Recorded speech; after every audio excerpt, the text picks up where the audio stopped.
Hello everyone, this is Monica and welcome to my channel Monica Commerce Q। आज हम अपने previous topic को ही continue करेंगे journal entries, और जर्नल एंट्रीज में आज हम सीखेंगे outstanding expenses and prepaid expenses. Term बिल्कुल नहीं है आपके लिए। आउटस्टैंडिंग एक्सपेंसेस क्या होते हैं? ऐसे एक्सपेंस जो हमारे फाइनेंशियल ईयर में ड्यू तो होते हैं बट हमने उनकी पेमेंट नहीं की होती, that are called our outstanding expenses. Outstanding expenses जो होते हैं वो फर्म के लिए लाइबिलिटी होते हैं, क्योंकि वो ड्यू है, हमने उनकी पेमेंट नहीं करी, तो ये हमारी रिस्पॉन्सिबिलिटी थी उनकी पेमेंट करना, बट की नहीं है, तो ये नेक्स्ट ईयर के लिए हमारी क्या बन गई? लाइबिलिटी बन गई है, जिसकी पेमेंट हमने करनी है। सेकेंड टर्म हमने लिया है प्रीपेड एक्सपेंस की। प्रीपेड एक्सपेंस क्या होते हैं? नाम से पता चल रहा है, प्रीपेड मीन्स जिनकी पेमेंट हमने प्री मतलब पहले से कर दी है, अभी वो ड्यू नहीं थे, बिल्कुल अपोजिट है आउटस्टैंडिंग के। ये आउटस्टैंडिंग में क्या था? ड्यू हो गया था अमाउंट बट हमने पेमेंट नहीं की थी, और प्रीपेड में क्या है कि हमने एडवांस में पेमेंट कर दी है, अभी ड्यू डेट नहीं आई थी बट हमने एडवांस में पेमेंट कर दी है, पूरे ईयर की या कुछ मंथ्स की एक्स्ट्रा कर दी है, तो इसे हम कहते हैं प्रीपेड एक्सपेंसेस। जो प्रीपेड एक्सपेंसेस होते हैं वो हमारी क्या होती हैं? एसेट्स होती हैं, क्योंकि हमारे पास कैश में नहीं है ये, हमने लेकिन एडवांस पेमेंट की हुई है, तो नेक्स्ट ईयर के लिए हमारी एसेट है कि पहले से ही पेमेंट कर दी है हमने। तो ये प्रीपेड एक्सपेंसेस हमारी एसेट्स होती हैं और आउटस्टैंडिंग एक्सपेंसेस हमारी लाइबिलिटीज़ होती हैं। आपका ध्यान हो, मॉडर्न अप्रोच के हमने रूल्स किए थे। लाइबिलिटीज़ जब हमारी इंक्रीज होती हैं तब हम उन्हें क्रेडिट करते हैं। तो आउटस्टैंडिंग एक्सपेंसेस यानी ड्यू हो गए, हमने पेमेंट नहीं की, तो आउटस्टैंडिंग एक्सपेंसेस को हम क्या करेंगे? क्रेडिट करेंगे, क्योंकि ये इंक्रीज हो रहे हैं। और प्रीपेड एक्सपेंसेस हमारी एसेट्स होती हैं, और हमने रूल क्या किया था? प्रीपेड एक्सपेंसेस यानी एसेट्स जब इंक्रीज होती हैं तब हम उन्हें क्या करते हैं? डेबिट करते हैं। ठीक है, तो एसेट्स जब इंक्रीज हो रही हैं तो अब अपने उनको डेबिट करना है। क्लियर? अब हम इनको किसी एग्जांपल से थ्रू समझते हैं। सपोज करें कि आपका फाइनेंशियल ईयर है 1 जनवरी से स्टार्ट करके 31 दिसंबर तक, 1 जनवरी टू 31 दिसंबर। ये आपको क्वेश्चन के अंदर गिवन होता है हमारा फाइनेंशियल ईयर कौन सा है। समटाइम्स होता है कि फाइनेंशियल ईयर है 1 अप्रैल से स्टार्ट हो रहा है और वो कब तक है? 31 मार्च तक, और कई बार कैसे होता है 1 जनवरी टू 31 दिसंबर तक। तो हम अपने फाइनेंशियल ईयर को ध्यान में रखते हैं जब भी हमने देखना होता है कि कोई भी एक्सपेंस हमारा आउटस्टैंडिंग है या प्रीपेड है। कई बार तो क्वेश्चन के अंदर बहुत क्लियरली दिया होता है आपके पास कि ये आपके आउटस्टैंडिंग एक्सपेंसेस हैं और ये प्रीपेड एक्सपेंस है, आपने जस्ट जनरल एंट्री पास करनी है। पहले इसको सिंपली देखते हैं इनके लिए क्या जनरल एंट्रीज पास होती हैं। ये दो एग्जांपल्स मैंने ऐसे लिए हैं जिसमें बिल्कुल क्लियर दिया हुआ है। Salary due to staff ₹25,000। यहाँ पर सैलरी ड्यू है स्टाफ को 25,000 की। ड्यू है मतलब आउटस्टैंडिंग है, ड्यू हो चुकी है, हमने पेमेंट नहीं किया, तो हमारी एंट्री क्या पास करेंगे?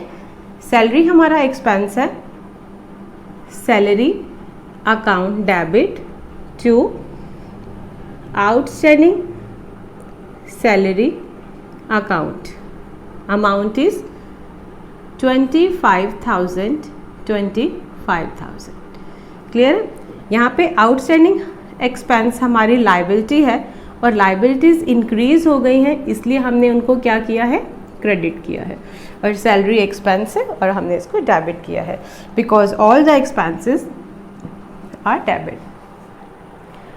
Out of the rent paid this year ₹2,000 relate to the next year.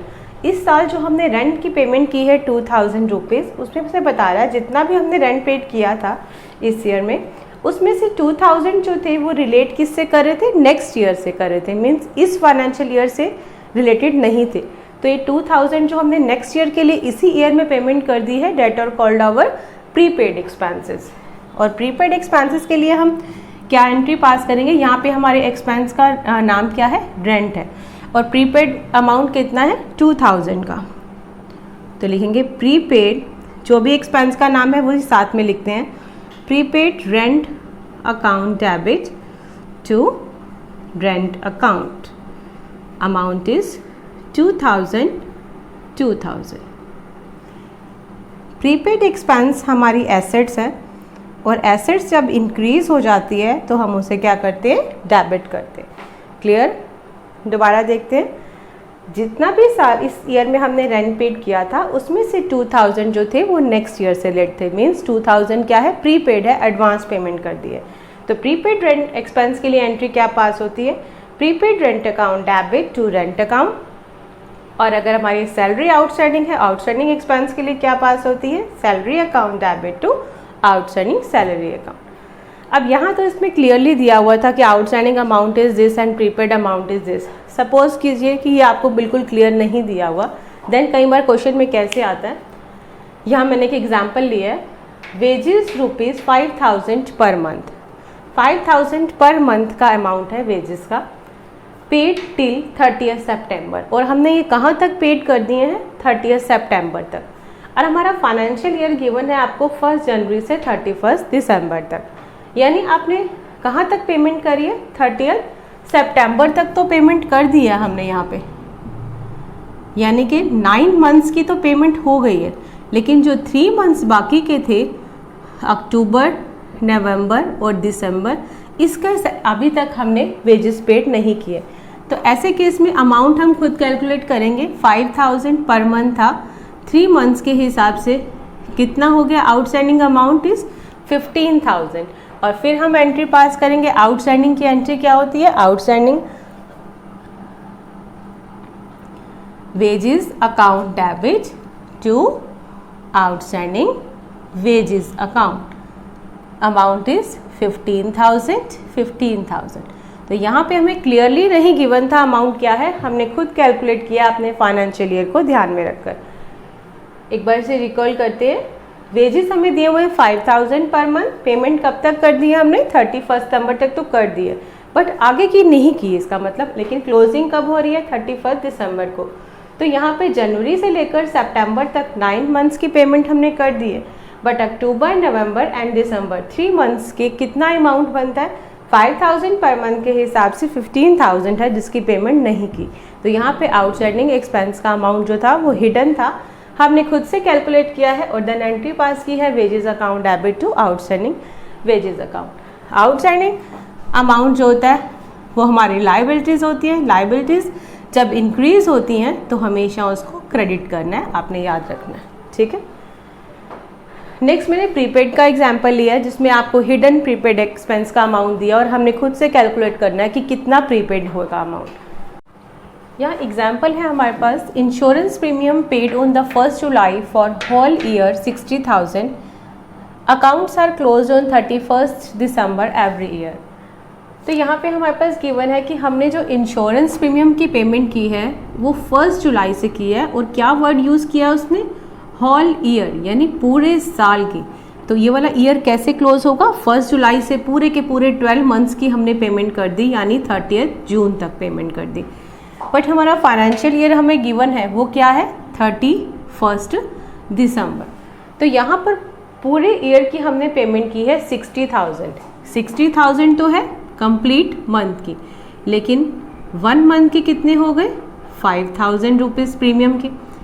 तो हमने हमारा जो रिलेटेड ईयर है फाइनेंशियल ईयर वो 1 जुलाई से 31 दिसंबर तक तो इस ईयर से लिंक्ड होंगे, और जो बाकी के 6 मंथ्स की हमने पेमेंट कर दी है वो कैसी कर दी है, हमने एडवांस में कर दी है पेमेंट। तो पहले कैलकुलेट करते हैं कि कितनी पेमेंट हमने एडवांस कर दी। 5,000 पर मंथ के हिसाब से 6 मंथ्स के हमारे पास अमाउंट बनेगा 30,000 रुपीज़, ठीक है। तो हमारी एंट्री क्या पास होगी यहाँ पे, प्रीपेड एक्सपेंस हमारी एसेट्स हैं, डेबिट करेंगे। प्रीपेड एक्सपेंस का नाम क्या है यहाँ पे, prepaid insurance premium, prepaid insurance premium account debit to insurance premium, amount is 30,000। Clear है। तो क्या था इस एंट्री के अंदर, 1 जुलाई को हमने कंप्लीट ईयर की यानी कि 12 मंथ्स की पेमेंट कर दी 60,000 रुपीज़, बट हमारे क्लोजिंग कब हो रही है, 31 दिसंबर को, यानी कि 6 मंथ्स के एक्सपेंस तो इसी ईयर से लिंक थे, और जो बाकी 6 मंथ्स के हमने दे दिए वो किस ईयर से लिंक्ड है, नेक्स्ट ईयर से।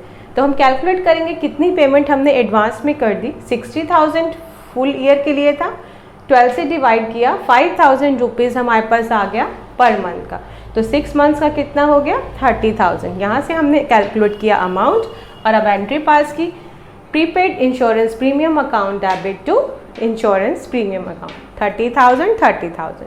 प्रीपेड एक्सपेंसेस जो होते हैं वो हमारी एसेट्स होती हैं नेक्स्ट ईयर, तो इसलिए हमने उसको डेबिट किया और टू इंश्योरेंस प्रीमियम।